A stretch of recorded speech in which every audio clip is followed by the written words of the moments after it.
I am Kelsey Schmitz, and I work for the University of Washington at the School Mental Health Assessment Research and Training Center, or SMART Center, as the School Mental Health Director for the Northwest Mental Health Technology Transfer Center.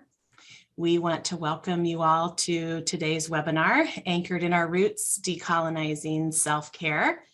Anchored in Our Roots is designed to provide Black, Indigenous, and other people of color who are school mental health providers resources to navigate the intersectionalities of their work and strategies for anchoring their well-being around their cultural and ancestral roots.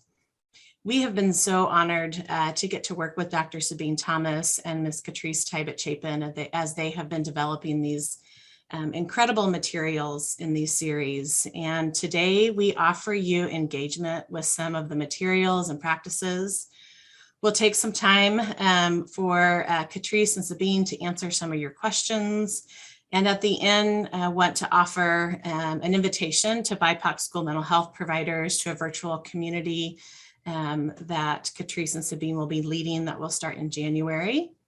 Today's session is open to anybody who's interested in learning more about these materials, and we intend for this to be a safe and inclusive space for learning and discussion. As I mentioned, we'll continue to share links in the chat throughout the session, but want to call your attention to these two main pages where you will find today's materials, but also the recorded conversations and the workbooks that our authors have put together. So these will be two really good resources for you as you engage with these materials. Our session is being recorded today, and in a couple of weeks, we'll have it posted. We will send out the notification of the recording to anybody that is on our mailing list. So we want to start with a land acknowledgement that the University of Washington SMART Center and the Northwest MHTC acknowledge that we learn, live, and work on the ancestral lands of the Coast Salish people who walked here before us and those who still walk here. We are grateful to respectfully live and work on these lands with the Coast Salish and Native people who call this home. We also want to recognize that November is Native American Heritage Month.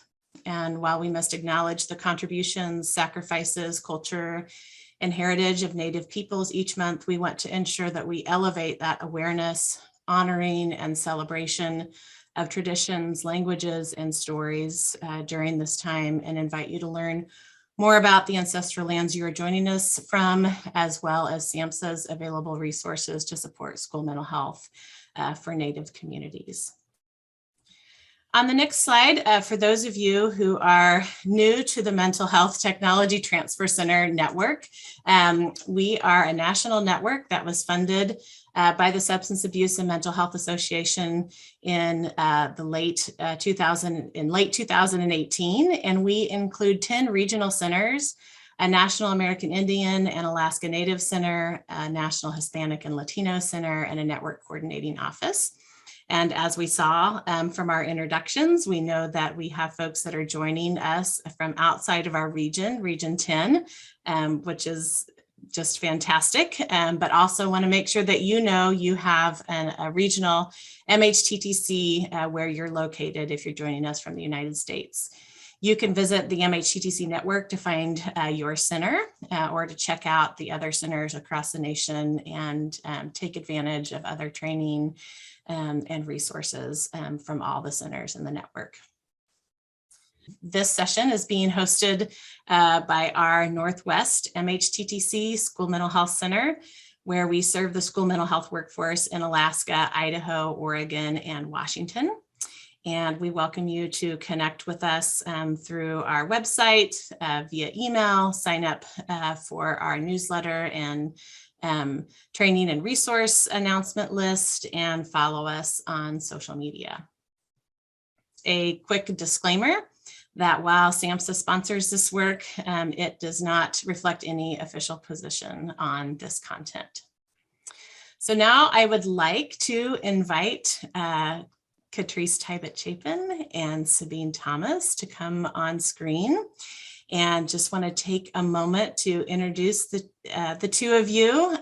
Dr. Sabine Thomas is a naturopathic doctor and an educator with an extensive background in nonprofit management, wellness, infant and early childhood mental health, and user experience research. And Catrice Tybett Chapin is a multiracial educator who has served in the nonprofit sector for over 27 years. Catrice is a school psychologist joining us from Vancouver School District. And it's just my great pleasure to welcome both of you to this session and turn it over to you two at this point. Thank you so much, Kelsey. We are so super excited to be here.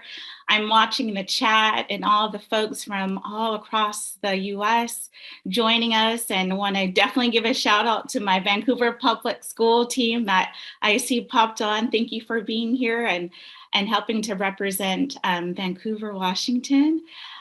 Super excited. Dr. Sabine, do you want to share a few words? I equally absolutely want to echo your enthusiasm, Catrice. Thank you for MHTC for hosting us again and being able to let us bring us into this space of sharing what we're about to experience for about the next hour and 15 minutes. And always delighted to be in your presence, Catrice. And thank you everyone for joining us. Awesome. Dr. Thomas and I really want this to be a conversation, and it's unique because we'll be having a conversation via chat, via the Q&A, but we want you to feel like this is a space, if you're here, that you're going to feel grounded and you're going to be a part of. I want to take a few minutes just to talk about this space. We want to make sure that you know that this is a safe space. It's a healing place. It's an opportunity to be curious, to explore, and to wonder. And Dr. Thomas and I really want you to know that you've gifted yourself this time. And in the world of education, time is of essence. It's this sense of urgency. We have to get things done. We have to check off these boxes. We have to submit reports. But you're giving yourself time to reflect today. Time to heal, time to be a part of a community that understands what you're going through as mental health professionals. So we're just very grateful and honored that you're taking your time today to be a part of this community. I also wanted to say that in this sacred space, we heal together. I love this book by Resmaa Menakem, My Grandmother's Hands.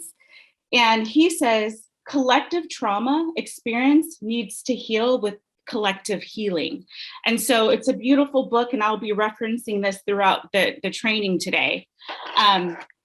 But we need to heal together because as a community, that's how we get better.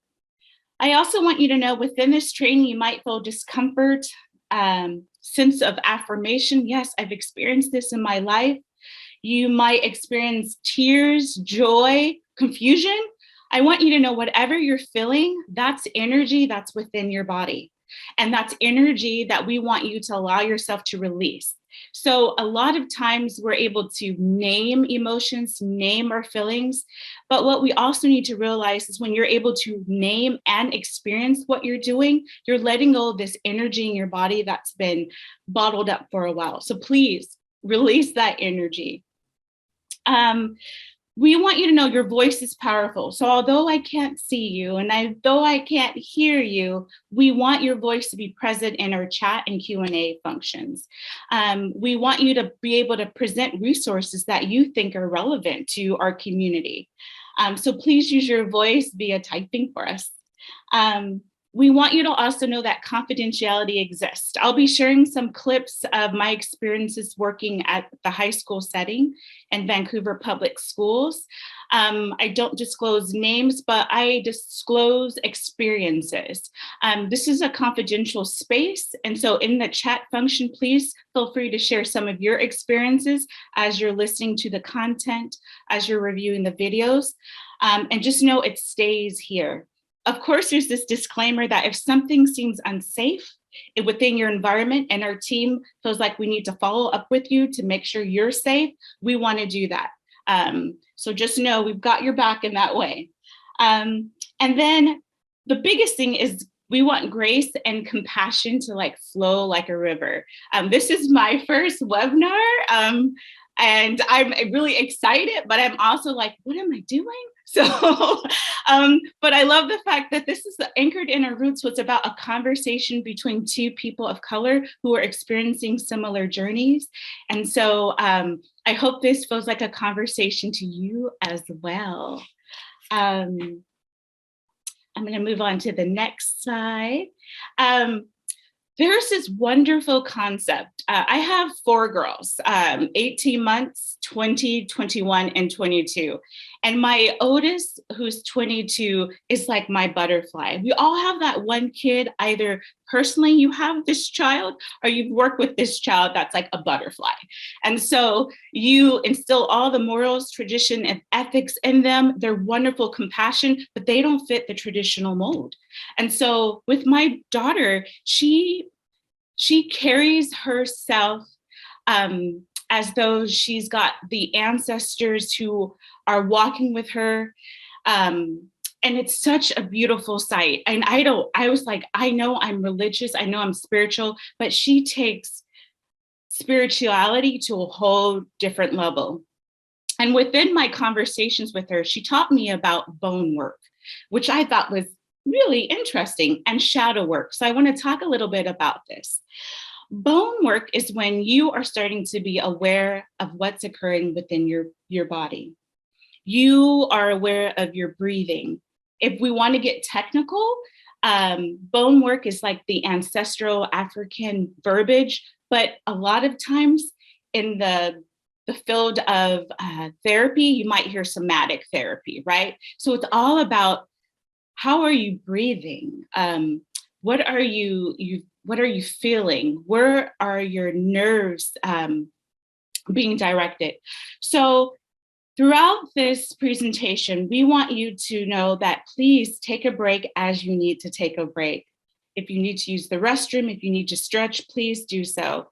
We all know about Zoom and the time that we spend looking at screen. And so I encourage you every 15 minutes to just turn your head, look to something about 6 feet away, and turn your head back to the screen, just so you won't get eye fatigue. Please grab some water, tea, coffee, whatever it is, cold or warm beverage to help settle your tummy and help keep you hydrated. I'm all about temperatures in the room, so please adjust the temperatures in your room and just notice your breathing throughout this presentation. Like I said, this is bone work, this is somatic work, so we just want you to be aware of those terms. This is about self-care. Now, another term my daughter Kayla taught me about was shadow work. And I'm like, shadow work? What in the world? Shadow work is about connecting with your inner self and your younger child. I have been going through some therapy because having a baby during COVID, coming back into the school setting was pretty overwhelming for me. And just knowing about all the situations and activities that are happening within the Black community has been quite overwhelming. I've had to have therapy just to be able to walk through what I'm experiencing as a Black woman living in America, working with students of color and allies within my school setting, and then also with people who are not my allies, but they want to be. So I've had some support with that. Part of that work has been thinking about if I'm in meetings and I'm experiencing something that's overwhelming and it's starting to bring up some emotions, where is that coming from? And so shadow work is about talking to your inner self, your younger self, about maybe the traumas that you've experienced and why that might be bubbling up in a meeting. So throughout this presentation, you might hear terms, you might relate to experiences that Dr. Thomas and I have had. And we want you to know, as you're feeling those things, please let them happen. That's part of the bone work that we need to do. That's part of the shadow work that we need to do as a community. And then I'm going to pass this next one on to Dr. Sabine. Thank you so much, Catrice. It is always a pleasure. You continue to anchor the space with being able to set our intentions. And I am grateful for that. We wanted to really remind everyone that as we have shared and in the title of our presentation, we're thinking about our BIPOC, our Black, Indigenous, and people of color school mental health providers.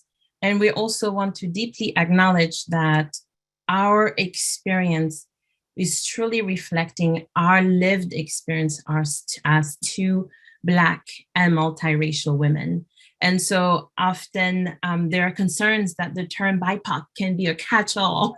And so we want to ensure that you, everyone who's listening and joining us today, fully understands that this is how we're positioning ourselves, as really through our lived experience as Black women. And there are no expectations that we may in any shape, way, absolutely reflect and or embody the experience of other communities of color. Catrice, I want to ensure that I'm also not speaking for you, but speaking with you. Would you mind adding to anything that I've shared here when we're thinking about the term BIPOC? No, definitely. I would just add that there are so many intersectionalities that exist even between you and I, right, as Black Yes. women. And so I want to bring that into the conversation as well, because our intersectionalities, like our ableism, our sexuality, our educational status, our income, like all this stuff also plays a role in how we perceive the world through our own personal lens as Black women. So we want our participants, as you're processing this, and I want to say our family who's here, this is a community that we're building together through Anchored in Our Roots. So as a family, as we're processing through this material, please be aware of your intersectionalities, be aware of your ancestors, be aware of yourself. And then I think the beauty of humanity is finding yourself in other people, right? Finding your experiences that are similar and different, but then seeing like the humankind that exists between us all. So that's why we said we love our allies being here. If you're here, welcome, because that's our humankind piece that we're missing out on in our world right now. So I'll just leave it at that. Thank you, Catrice.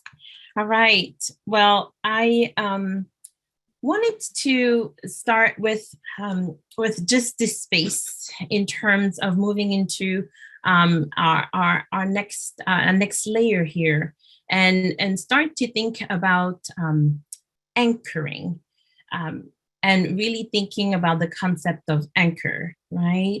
Anchoring is deepening the healing, and deepening the healing is tending to our roots, which is a practice that I have really been engaging in for the past 20-something years. I won't dive in too much there, but I wanted to really center the next space here into our why. And part of what has moved me into really, I would like to say maybe a non-traditional space in healthcare, is because I really wanted and believe strongly into our communion with nature in order to be able to embody healing. And part of our theme when we're thinking about anchoring our roots is thinking simultaneously around our journey in terms of visceral healing, physical healing, but also aligning ourselves with the memories that are often brought up, particularly when we're thinking about our indigenous roots, and really defining indigenous as a people of and inheritors and practitioners of unique cultures and ways of being able to relate to people, as Catrice shared, and to the environment. It is incredibly unique when we're thinking about indigenous communities across the world to know that there's consistently communion with nature. And as such, our communities have retained social, cultural, economic, and political characteristics that are very distinct from quote unquote dominant societies or cultures in which we really continue to live and thrive. That is part of our roots, is to continue to thrive in spite of. I am calling upon a very specific plant, and the plant is called vetiver. The Latin name for some of our connoisseurs here on the call is Crystopongon zizanoides, And so vetiver, I don't expect you to repeat, but vetiver is indigenous to East Asia and other parts of the world. And as such, it has traveled. Quite a while back, it was uprooted some part of East Asia and traveled throughout the African continent as well as the Caribbean. So what you're looking at there is a field of a vetiver, which in of itself is known as a fairly tall grass. In some areas of the world, it may be known as just weeds. It just grows.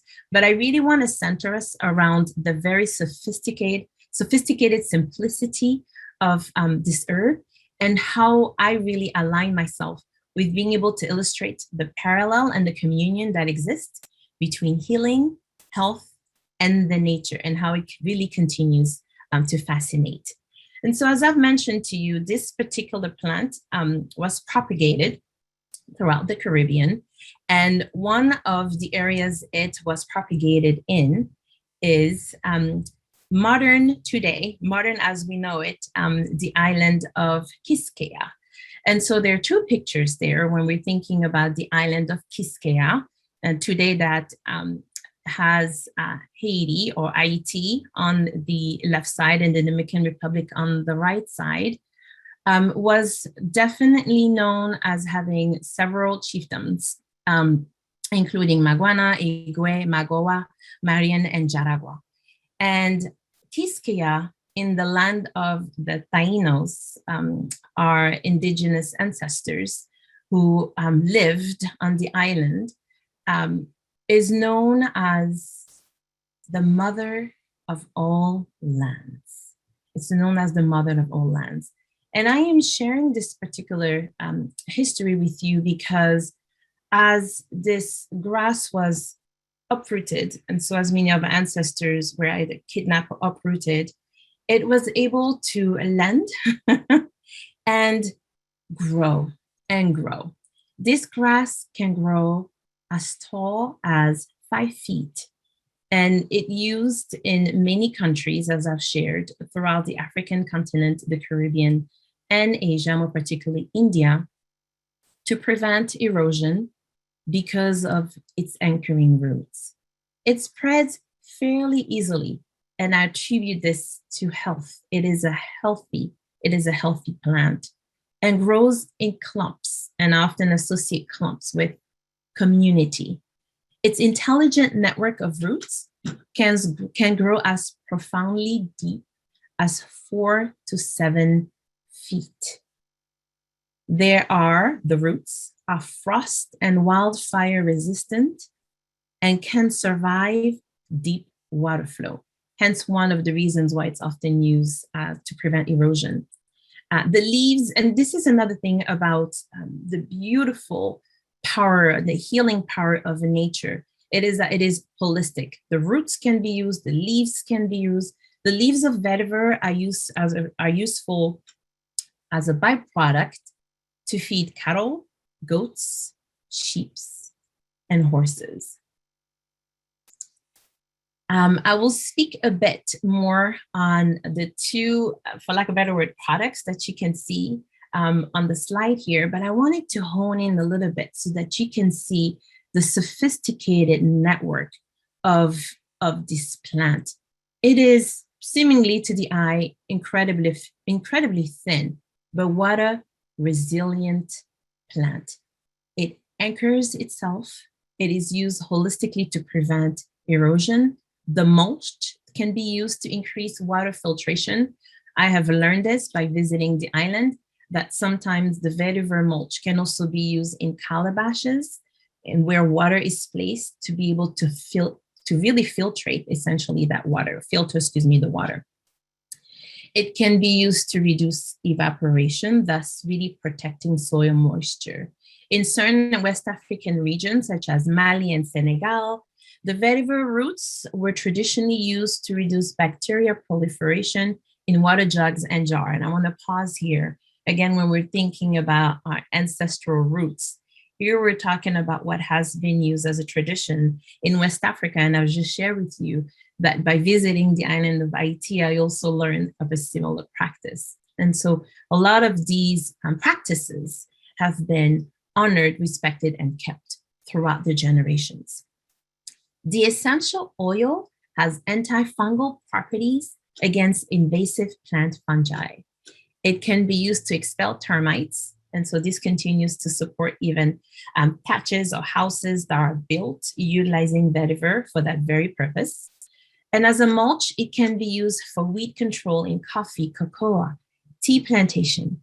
It builds a barrier in the form of a thick mat. And when the mulch breaks down, soil organic matter is built up and additional crop nutrients become available.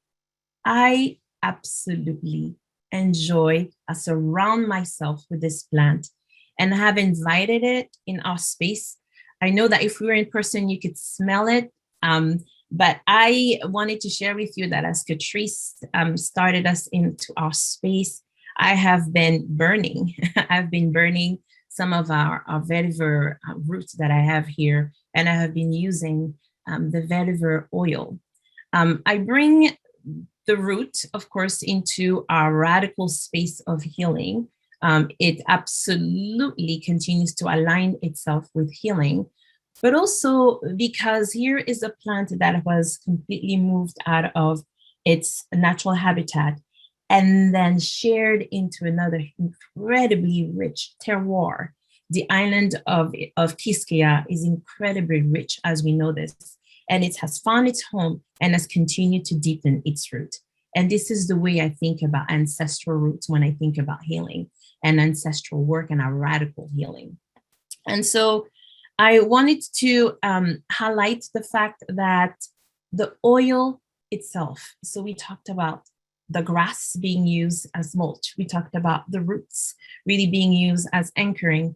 Well, the oil itself that is gathered from the roots energetically has also been shown, research, to have anchoring, energetically anchoring ways of supporting anyone who is going through, has just gone through a traumatic event like a car accident or learned a harsh news. It automatically anchors. And if you think about it, almost like a doctrine of signature, it is creating this anchoring and this root for anyone who just needs to be centered and anchored. I use it also in a space of being able to use it as a sleep aid when I need to be able to transition from a busy day, let go of where my mind is, and being able to jump into this space where I could enjoy my sleep, this God-given sleep that I do need.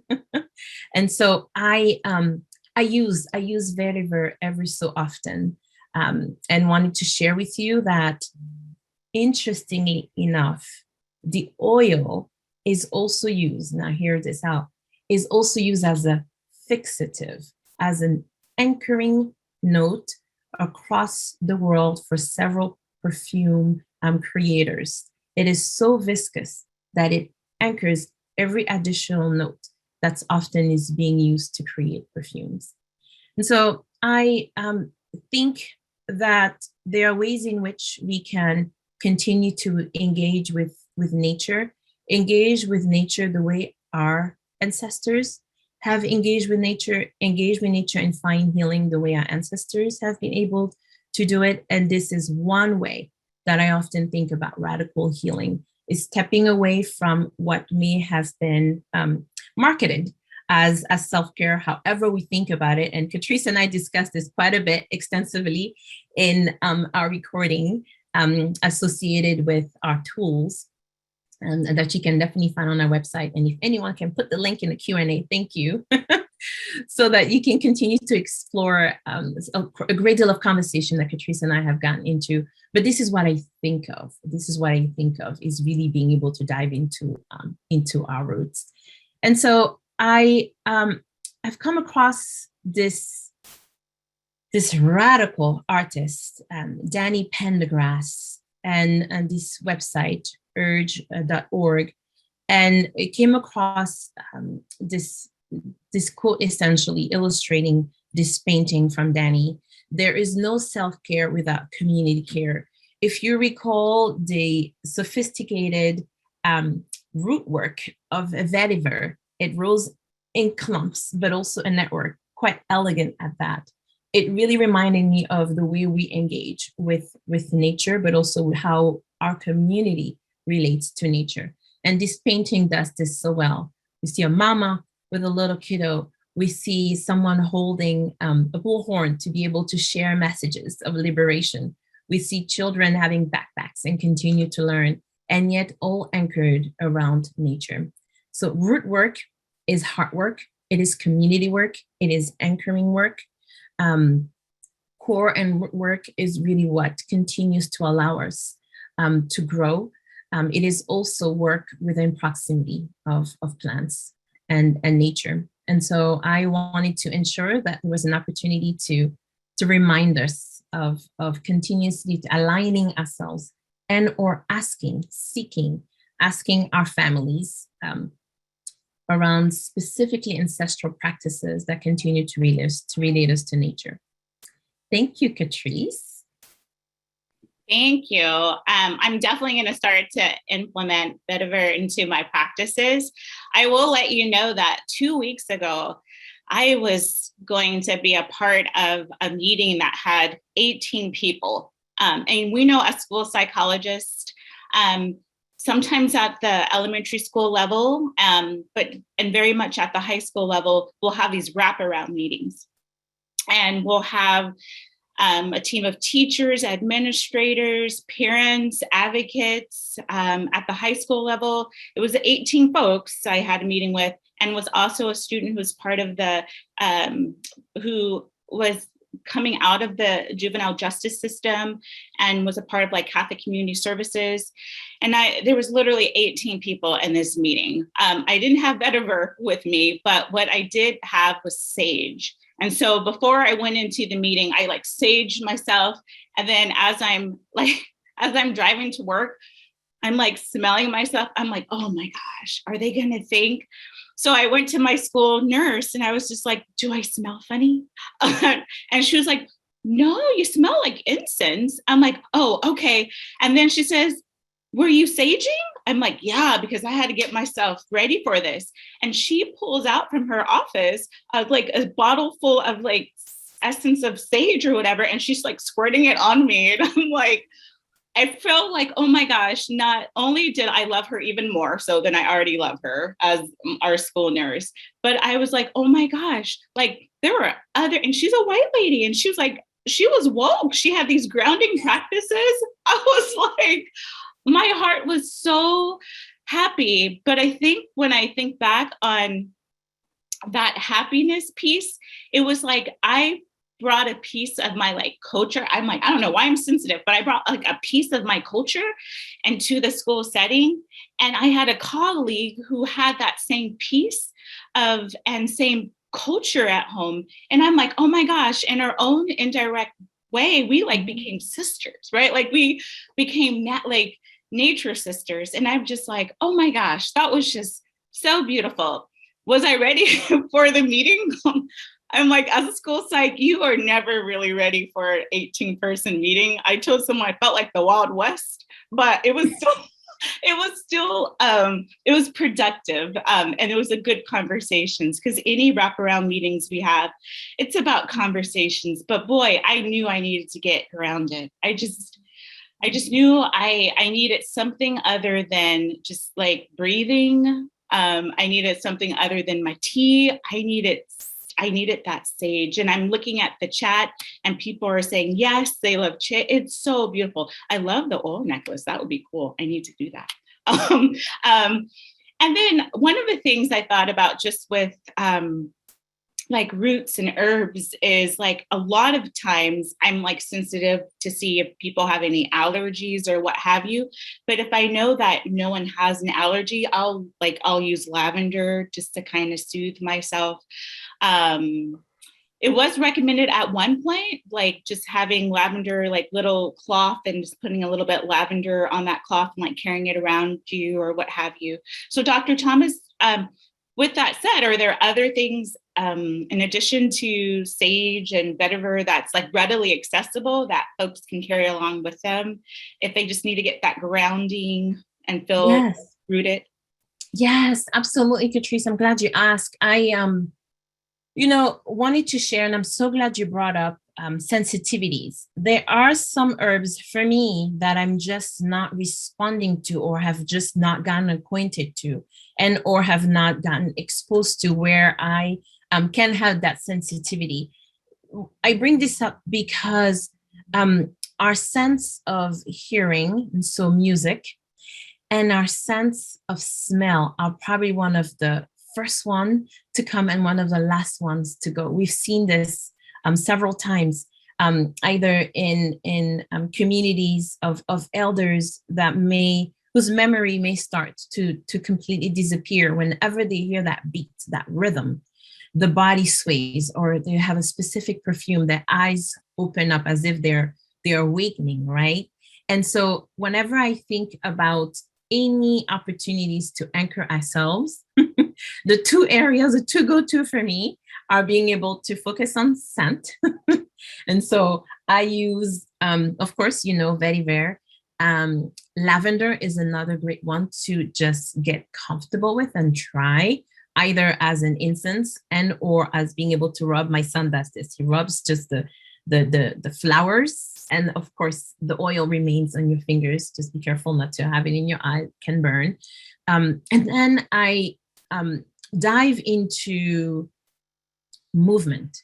So being able to, of course, listen, but to also move. And that may mean for several folks, and we hear this so often, move your eyes away from the screen, get up and go take a walk. Yes. And bring music if you wish. Move to, which is incredibly common across several of our communities, particularly communities of color, is drumming, movement, repetition, having the heel of your foot move against the ground and bounce back up. Watch children, right? Children do it all the time and find so much joy into it. And so being able to almost bring that child back to us and continuously having the strong ancestral roots. The other space is food, Catrice, is how we relate to any healing foods. Again, because that's the space I'm in, I will often talk about my son. This is part of that generational passing, right? That generational sharing of healing practices. We talk about the importance of centering ourselves around having a meal, and or even the meaning of having a meal on the go, what it may mean. I know we talk about smoothies and so on and so forth. When we're really thinking about what is it that we are putting in our food, in our body, finding ways to continuously anchor ourselves, even around food. So I often think about movement, music, sounds. I definitely think about herbs. This also brings us to unique practices of tea, tea making, tea drinking, harvesting, starting from harvesting the plant. I always ask permission before I harvest any of our herbs or spices in our backyard, because I continue that communion with our plants. So I ask permission. I have watched this plant grow and I honor it and thank it for being able to support me. And it could be chamomile tea, lavender, peppermint tea before I have a tough meeting or a hard conversation, just to be able to anchor myself. So these are some initial ways when I think of stepping away from what we may think of generally as self-care, but really continuously decolonizing our practices. These are ways that I encourage and or try to, it's a practice, it's an everyday practice. I try to relate with our herbs and or communing with nature to continue like self-care. Thank you so much. I'm going to move us into a passage in the Kindling book by Aurora Levins Morales. And I like this passage because it touches upon some of the experiences that our families, our students experience as they're trying to receive medical or mental health supports, not only within the school setting, but also within their the medical setting. And so I'm going to read this passage. I believe there's a link so folks can follow along. And at the conclusion of the passage, or if things are coming up for you as I read, please use the chat function because we'll do a little debrief. So I'm going to start this. Patience. Why do they call us the patient? We are not patient. We endure.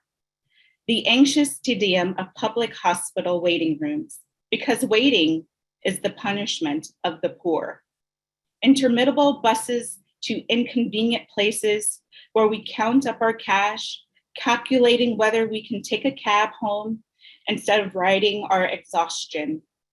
The angry contempt of specialists taught to believe any pain they cannot explain is insubordinate, deliberate, offensive. We are not patient. We are denied. Not medically necessary, they say, not proven. Feel free to appeal. We are experts at appealing. So we begin again, gathering documents, faxing releases, collecting letters and signatures, giving our numbers, all our numbers, to dozens of indifferent, underpaid clerks, stacking up evidence for the hearing where we will declare as civilly as we can to the affronted panels that it is necessary that we breathe, sleep, digest, be eased of pain, have medicines and therapies and machines, and that we not be required to beg. While I'm writing, I'm using my pen, steadily altering words. Where the card says indignant, I cross it out and write indignant. Where my records say chemically sensitive, I write chemically assaulted, chemically wounded, chemically outraged. On the form listing risk factors for cancer, I write in my candidates: agribusiness, air fresheners, dry cleaning, river water, farm life, bathing, drinking, eating, vinyl, cosmetics, plastic, greed. I'm making an intricate graffiti poem of mountains of unnecessary paperwork. Where the doctor has written disheveled, I write untamed. Where it says refuse treatment, I write refuse to be lied to. Where it says safe, side effects minimal, I say prove it. What do you mean minimal? What do you mean by side? I write unmarketed effects unmentionable. Where it asks authorization, I write inherit, authorized from birth. Are you the patient? She asks, ready to transfer my call. I say only with my own sweet, brave body. I say, not today, no. I have no patience left. I am the person who is healing, I say, in spite of everything. I will have to put you on hold, she says. Yes, hold me, I say. That would be good. So I just want you all to take a few minutes to let that sit in, read that over if you want. And in the chat function, please tell us your thoughts about this passage and also what connected for you. I'll just give you a few minutes.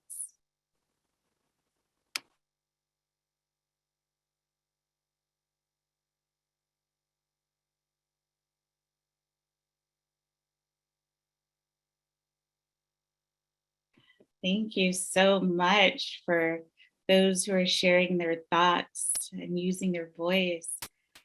Yeah.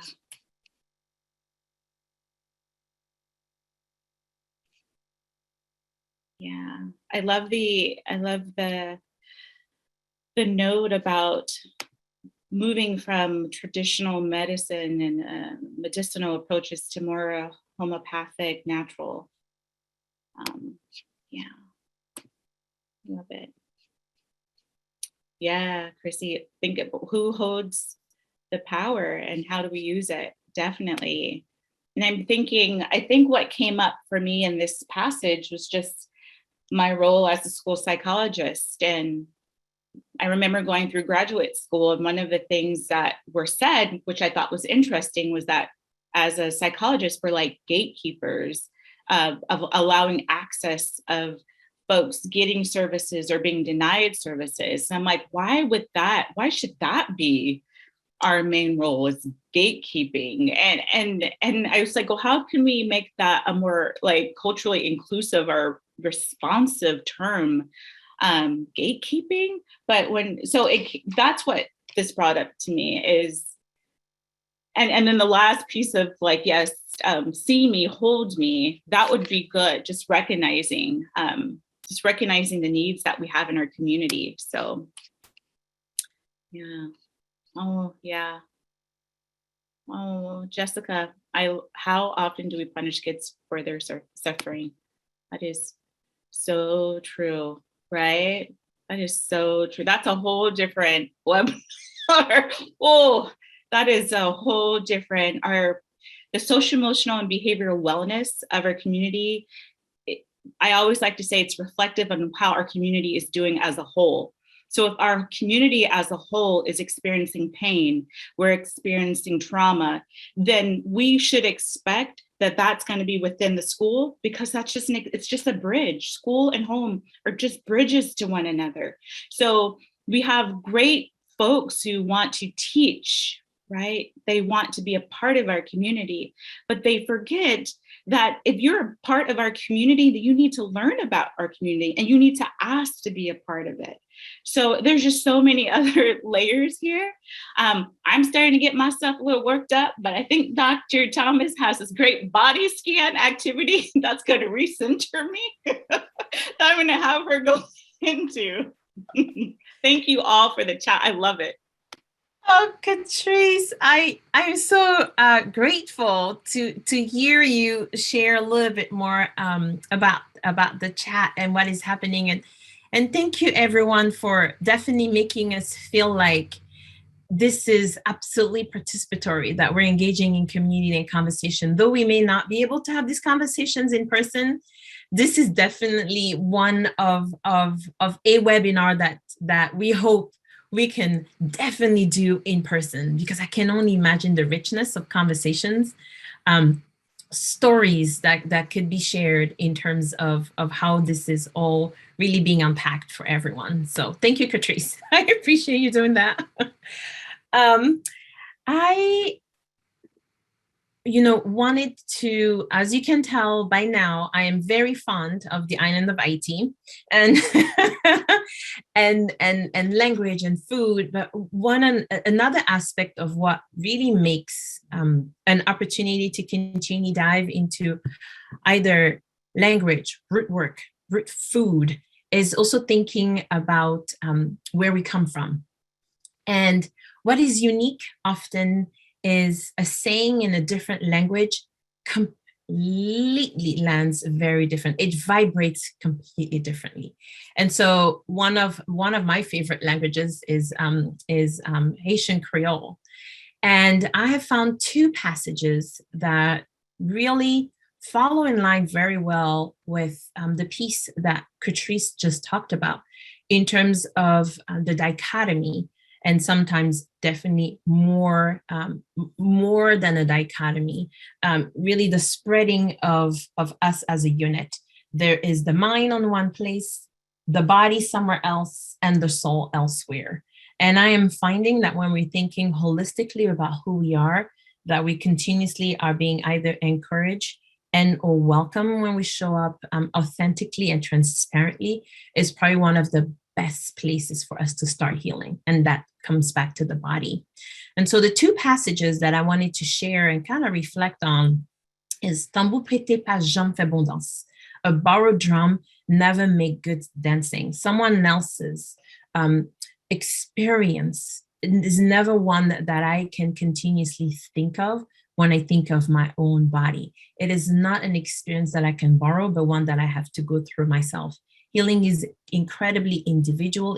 Healing is incredibly unique. They are hues, they are colors, they are scents, as we've talked about. And so continuously thinking about the fact that your healing is going to be very individual, right? The next one is c'est maître corps qui veille corps.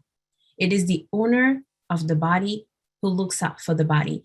I know that what's been incredibly unique about my training, and I would encourage you, if you are engaging with a healthcare provider, to ask that your experience be trusted, to ask that your feeling and your intuition be trusted. When a patient continues to say, I hurt in the specific part of the body, and the x-ray might not show it, and the blood work might not show it, I trust it and I dig a little deeper. Something is there that it may not necessarily be acknowledged.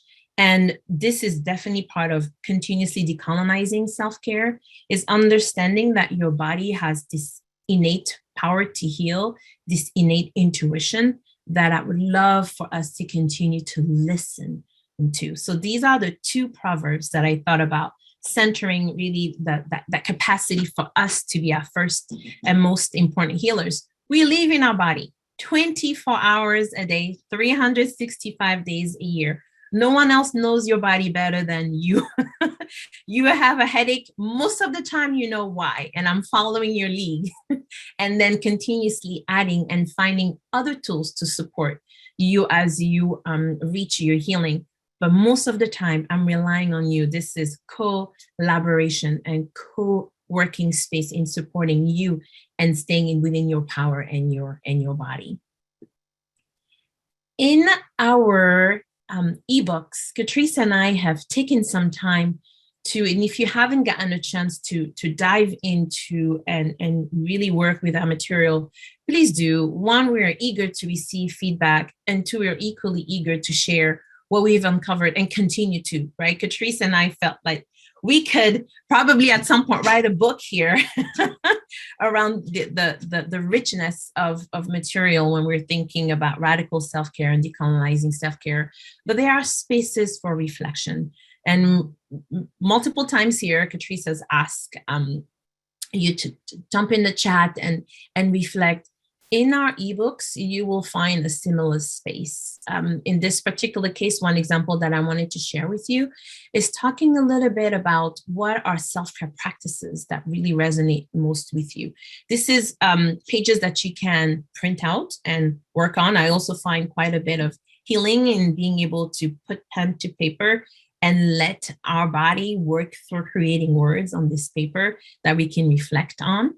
And so find, please, these areas and do as you wish in terms of really finding some space for some good reflection. Shortly, we'll go through a body scan, and I will talk very briefly about ways in which you can, Catrice asked earlier, what are other ways that we can think about in terms of centering ourselves? And I'll address the body scan.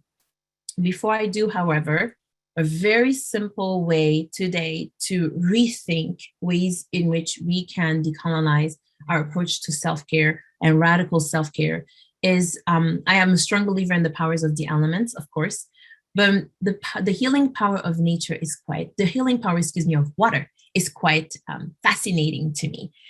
We are about 60%, when I say we, our body is made up about 60% of water. It has several functions. My very first sign of dehydration is a headache. When I have a headache, I know, besides maybe having eaten something that may have not settled well with me or smelled something that may have not settled well with me, I know it's water. So that's usually my first go-to. And then I add on my homeopathic remedies and my herbs. And believe it or not, sometime I tag along also some Aleve or ibuprofen. We are definitely taking it all in consideration. But my first go-to is water. And so, of course, it has several functions to support the brain, the heart, the lungs, the intestines, essential and important organs for our function. It has healing properties, lubricating our joints. I often talk to my son about this, right? Around his knees and his little fingers. It keeps our kidneys and our lungs, kidneys flush and our lungs clean. I would, just as a space for you to engage in next time you wash your hands, or if you are able to soak your feet today, thinking a little bit about a contrast. I call them contrast soaks. And so hot water has a dilating effect on blood vessels, and cold water constrict. And so when you put hot and cold, you essentially recreating a pumping effect for your body or for your blood vessels, which means you're increasing blood flow. You are really moving toxins through and out. You are making some space for new nutrients to be able to continue to circulate throughout your body. So contrast soaks often will mean you dilate for about 2 to 3 minutes, so warm water, hot or warm, and then cold for 30 seconds to a minute. So about a 3-to-1 ratio. And this is what happens with your feet. So next time you are able to do a contrast soak with your feet, know that you are essentially recreating a little bit of that pumping effect when you're thinking about your body and clearing. When your hands, you can do the same thing with your hands. You can do the same thing with your head. Or when you're in the shower, you can do a full contrast body. And that's a pretty amazing experience. So thinking about the healing power of water, I believe there's an opportunity to think about the healing power of air or breathing and food as well in our ebook. So I just wanted to share with you a snippet of what's in the ebook. And if we are ready, Catrice, I'm curious if anything is coming through the chat to the chat based on what I've just been talking about, what you and I have just most recently engaged in before we move into our body scan. I think we just have active listeners. Excellent. All right. So I just, isn't this picture just so grounding? Definitely body of water. But when I think of a body scan, I want to acknowledge that there are multiple ways in which the diversity of our participant, including you and I, Catrice, on this call, think about engaging with silence. For many, it may be prayer. It may be meditation. It may be taking a walk. And the body scan, just as it stands, is really an opportunity, and really the ability for us to check in with our body. It can be done before the day begins. It can be done before you engage into a conversation. It can be done before you have to speak to a parent or a child. It can be done before you re-enter back into your household after having had a pretty tough day, or before you leave your house to be able to engage and or get to school or your place of work. It's an opportunity to check in and say, how are you doing? How are you doing? Where am I holding tension? And also an opportunity to say, as I check in with how I'm doing, let me go ahead and take some deep breath and anchor myself so that I can continue to regulate. And so if you wouldn't mind, let's go ahead and engage in a few minutes here. As an example, a body scan can be 2 minutes, as I will do here, or it can literally be a good 30 minutes in terms of engaging with how we anchoring ourselves. And so let's go ahead and get started here. You can either be lying down, and if you are lying down, go ahead and place your hands right around your abdomen or your belly, palm face down on your abdomen. If you are seated, go ahead and cross your legs if they're crossed. If you have shoes, socks, or if you bare feet, that is fine. Just go ahead and place the sole of your feet close to the ground, parallel to the ground, as close as possible. Relax your knees, your hips, your shoulders. Let the small of your back just sit right against your chair or your sofa, wherever you may be. And take a deep breath. Feel free to keep your eyes open or your eyes closed. I can do either one, particularly with short body scans. Your eyes closed work perfectly. And the next space that I'd like to ask you to focus on are your breaths. Take a deep breath in through your nose and out through your mouth. Another deep breath in through your nose and out through your mouth. As you do this, you may feel your heart rate slowly decreasing. You may wander into your thoughts and continue to gently bring yourself back into your body. And notice your eyebrow relax. And if they're not, ask them to relax. Your nose bridge, your eyelashes, your cheekbone, the muscles in your mouth, your tongue. Let it gently land in your mouth. Relax your jaw muscles. We hold so much tension right around our ears and our jaw. Take a deep breath. In through your nose and out through your mouth. And work your way down right around your neck. If you want to gently circle your head around gently circle and bring it back centered. Another deep breath, working your way down around your throat. Powerful area. Tremendous decision maker. And choose peace. Choose your peace today. Take another deep breath and out. Work your way through your shoulders and notice whether or not your shoulders have slowly moved away from your ears. And if they didn't, ask them to. Bring them down and up your chest. Make some room for those lungs to expand. Take a deep breath and out through your mouth. Work your way down your lungs to your belly button. And let's think a little bit about a powerful area of transformation. That is the abdomen. We hold the capacity to create life, hold life in that space. We hold the capacity to bring food, create food for nourishment and healing. We hold the capacity for so much spiritual growth right in that space. Take a deep breath in and out, and bring gratitude to that space and recognition. And working our way down slowly towards our thighs, some of the largest muscles of the body that give us the ability to get up, to move, to walk, to dance, to sway. Working our way down to our knees, big joint, big area of lubrication that needs water. All the way down to our lower leg and our feet.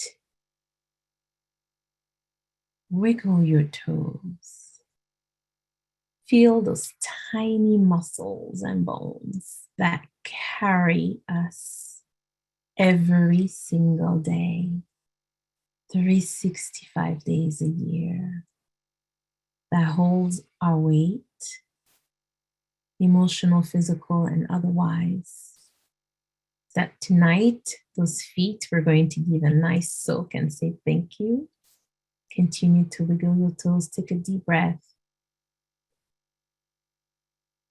And out through your mouth. And as you do so, feel those roots, those anchoring roots coming right out of the sole of your feet, anchoring you.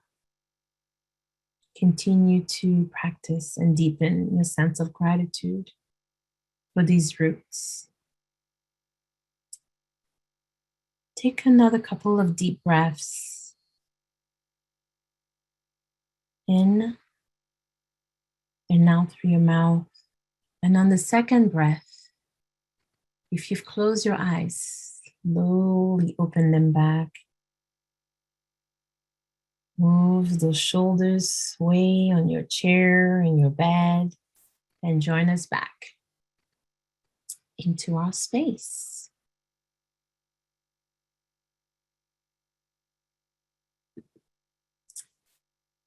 Thank you, Catrice, and thank you, everyone. Thank you. As I was doing the body scan, I did have to get up real quick because I was like, oh, I think I need some tea. So So I ran and I got some tea. Then I was like, oh, you're distracting yourself. You're supposed to. But she was like, if you're feeling a headache, you could be hydration. So I was just like, I took it literal. That's how I was rolling just then. But then when I got back and I recentered myself, I did notice that I had some tension in my back that, I was just like, oh, okay. And it just, I feel like it's part of it is just physical because I have an 18-month-old that I have to carry. I love Crystal's like, me too. So there's a couple of people who are like, oh, we got to take care of ourselves real quick. I love it. I wasn't alone in that. But I think part of it was like carrying my 18-month-old. And then sometimes, like if I feel like I'm carrying the weight of just things in the world that I just can't set aside, I feel it's in my, it's like it's on our lunch break. I feel it in my back. So thank you so much for the body scan. I feel like it's once again time that we just gifted ourselves to take care of ourselves. We are getting close to 11:30. So if it's possible, I would love to share just a clip from our first video and our first workbook, because I mentioned earlier when we started about bone work and shadow work and how that's about being reflective. Thank you all I know a lot of folks were here during their lunch break. Thank you for sharing lunchtime with us. But if we could get to the video. So what I'm going to say is that this clip we're going to show, it's about 5 minutes, and it covers really well, like the 5 sections of the workbook within 5 minutes. Now, we definitely want you to see all of the video if you can, and definitely go into the different sections of the workbook. But it's just a nice snapshot of how our educational system impacts us, how we nurture our voice, how we weave culture into our work as BIPOC mental health professionals, a little bit about our fatigue and the need for radical self-love. So we'll just do that clip real quick. And for those who have to leave, we thank you for being a part of our family today. And we'll be sharing some more information at the end about our virtual learning spaces. Thank you, Dr. Thomas. That said, Catrice, tell us a little bit about what are some of the challenges that are very unique to our BIPOC school mental health providers, certainly around their personal and professional spheres and specific to their mental health and mental wellness. Yeah, well, BIPOC school-based mental health providers have such a unique position. We not only can understand and empathize with the community that we serve, many who are part of a diverse community, linguistically diverse, different ability levels. We understand the complexities that exist within the educational system when trying to serve the diverse population that we interface with. So me personally, within the high school setting, what's very unique at my particular high school is that we are extremely culturally and linguistically diverse. So I would say close to 60-70% of the population is considered from a different ethnic and racial background. We have a large percentage of students who speak a second language. And so my role as a school psychologist is to be as comprehensive as possible when I receive referrals about students that are having a difficult time with adjusting to the norms presented within the school setting. And when I interface with staff, administrators and counselors and teachers and others about norms, I have to think as a woman of African and Yemenese descent, what are kind of my cultural norms that I grew up with? And how do those norms interface with the norms that the American educational system says we need to abide by? And so I come across some of the terms that we often use, which is like cultural stitching, which is like we have to be bicultural, right? So we have to understand what our own identity is within our home and our community setting, and then what is that school community norm, and what are those cultural pieces that we would need to learn. So there's a set of unspoken rules which between both settings that is very unique. And to be able to interact with those unspoken rules, you have to code switch. And code switching is being able to recognize that you're in a unique new setting that's going to require a set of rules that maybe you're not used to within your own community, but you need to learn them in order to adjust and be ready. So it's very unique when I come across populations, especially now, that are dealing with a lot of trauma with just the pandemic that's happening right now, how that's impacting our diverse families. When I'm coming across the policing and how that's impacting our community. And at the high school level, I'm dealing with young adults that understand what's happening. So they are so our young adults are so used to like processing trauma within their community in a certain way. When they get into the school setting and they try to process that trauma, they are often ostracized for it, kind of punished for processing their trauma in a certain way.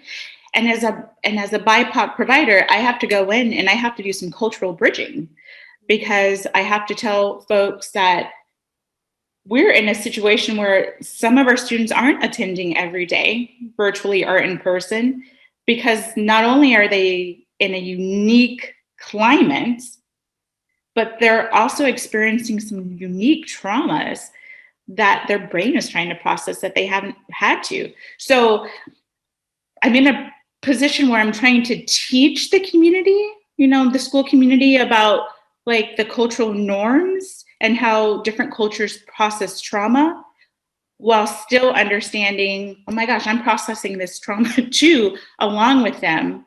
So we're kind of in this unique, I don't know a better way of saying it, but kind of mixing of cultural norms. Does that kind of make sense?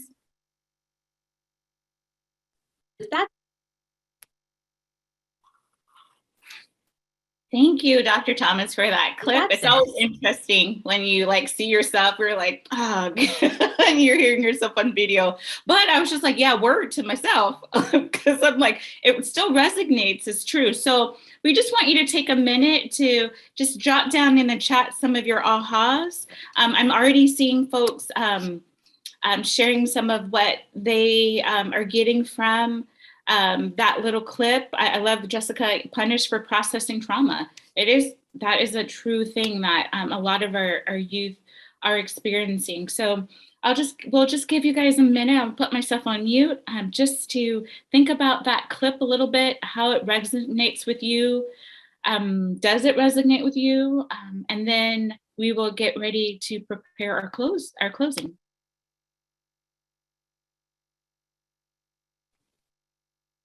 Dr. Thomas, would you like to do the final 2 slides before we? Yes, that sounds great. I will continue, and you will see this throughout our ebook, really reflecting on Audre Lorde's quote of caring for myself is not self-indulgence, it is self-preservation and an act of political warfare, really focusing on systems. And so as we are closing today, we wanted to encourage you to think a little bit more about how we certainly as Black, Indigenous, and people of color school mental health providers, in all sense of the word, as a parent, as a school psychologist, as a care provider, as teachers, how are we continuously supporting each other? And if you do not identify as a person of color and you are in this space, how do you continuously support and continue to show allyship in this space? And so that is definitely one of the areas one of the charges that we would like to ask you to take on as we're engaging in this journey towards decolonizing self-care together. We are going to be focusing on hosting spaces, which may very well reflect part of our engagement today, our call and answer, our talk a little bit more about tradition and how does healing and self-care continues to manifest its way really in our community, but also more personally. Our virtual spaces will be small. We're looking at starting them in early 2022, and we'd absolutely love for our providers who identify as Black, Indigenous, or persons of color to join us, to join Catrice and I, as we will facilitate, possibly have some of our guest speakers join us, and definitely, as Catrice mentioned, and Catrice, feel free to expand on this, have an opportunity to dive into bodies of written work who continue to expand on this and continue to tighten really that umbilical cord when we're thinking about ancestral healing. Catrice, any additional thoughts when we're talking about our virtual spaces? And then I will advance the slide through our QR code. No, that's excellent. I'm just chatting with folks. Okay. But that sounds excellent. Perfect. Here is the QR code. The QR code will take you to a form. And it is through this form that we're going to be able to gather any insight questions that you may have. I believe there are spaces where you can ask questions, and where we'll reach back out to you. And hopefully this works with your schedule as we are finalizing our own schedule for next year to host these spaces. And so please access the QR code. This is also a form that is available on our MHTTC website, that any access to our material, the ebook, the conversations, our small snippets in terms of our tiny little mini podcasts and monologues will show this this access to this form. It's a QR code that will get you to an interest form. With that said, I'm going to ask our friends from MHTTC to join us back so we can close our event. Thank you. Great. Thank you to both of you for just an incredible time. And as we close, and I have appreciated the engagement, you know, these are challenging times when we can't all be together face to face, but for the wisdom that they have shared, from the opening of talking about bone and shadow work, to learning about vetiver and the healing practices of nature, to the importance of our voices in this work, to the discussion about cultural bridging and understanding that, and just the sharing of the wealth of resources that they've put together. The next slide just is a reminder of how you can connect with us. If anybody else has any additional problems with signing up for the virtual spaces, you can reach out to me. My email is in the chat, or reach out to our center email as well. And I just want to send my last appreciation to Catrice and Sabine for their work, and for those of you who are able to be with us today. As Catrice mentioned, these are busy times for everyone. So, you know, this was a great gift to yourself for being here today, and we appreciate your time.